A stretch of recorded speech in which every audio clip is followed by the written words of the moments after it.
Chapter 2 will review the portable cleaning mode.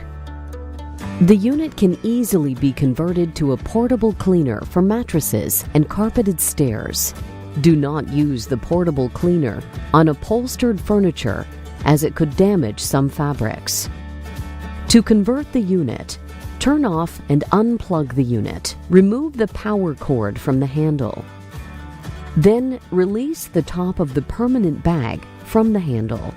Use one hand to push the button at the base of the handle and the other hand to pull the handle up and out of the slot. Push the portable handle into the slot and then insert the bag latch with the zipper facing up. Leave the sheet or a mattress cover on the mattress to protect the mattress when cleaning. In addition, use the belt lifter to turn the brush roll off. Also, make sure that Tech Drive Power Assist is in neutral. It is important to leave a sheet on the mattress, to turn off the brush roll, and to put Tech Drive Power Assist in neutral before cleaning a mattress. Failure to follow these steps could result in damage to the mattress. Caution: avoid potential entanglement by keeping hair and loose clothing away from the unit. Lower the unit all the way, then turn on the vacuum. When finished, raise the head and turn the power off.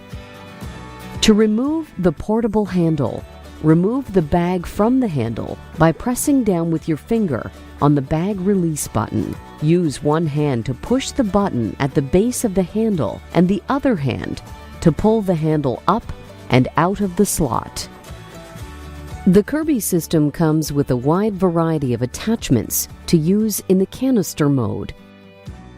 To convert the unit into a canister, raise the base of the unit. Turn the motor off and unplug the unit. Attach the portable handle.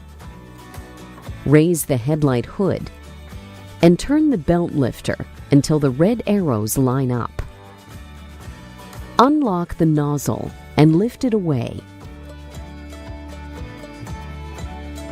Allow the shaft to cool, then clean off any debris before assembling the hose. Caution: it is important to keep the motor shaft free of lint and debris buildup. Avoid potential burns by allowing the motor shaft to cool before touching it or removing lint from it. To attach the hose, slide the two hooks over the attaching bar, push the hose up against the unit, then lock in place. Make sure to lower the headlight hood.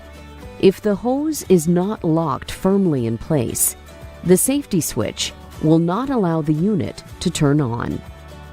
To attach tools to the hose, push lightly while twisting the tool onto the hose. One or two extension wands can be attached to extend your reach. Use the duster brush on contoured or irregular surfaces. Do not use the duster brush to clean television screens, as it could scratch the screen. The upholstery tool is used for cleaning furniture and carpeted steps. The suction control grip has a valve that slides back and forth to adjust suction. The suction control grip can be used with the attachment hose, between extension tubes, or at the end of the tubes to create a different angle. Use the wall and ceiling brush to vacuum flat, vertical surfaces. You can rotate it on the attachment grip to vacuum the tops of high surfaces. The crevice tool, with its removable brush, cleans dirt from tight places and carpet edges. The surface nozzle can be used on bare floors or for cleaning under low furniture. Attach the inflator-deflator tool to clean very tight areas or to deflate toys.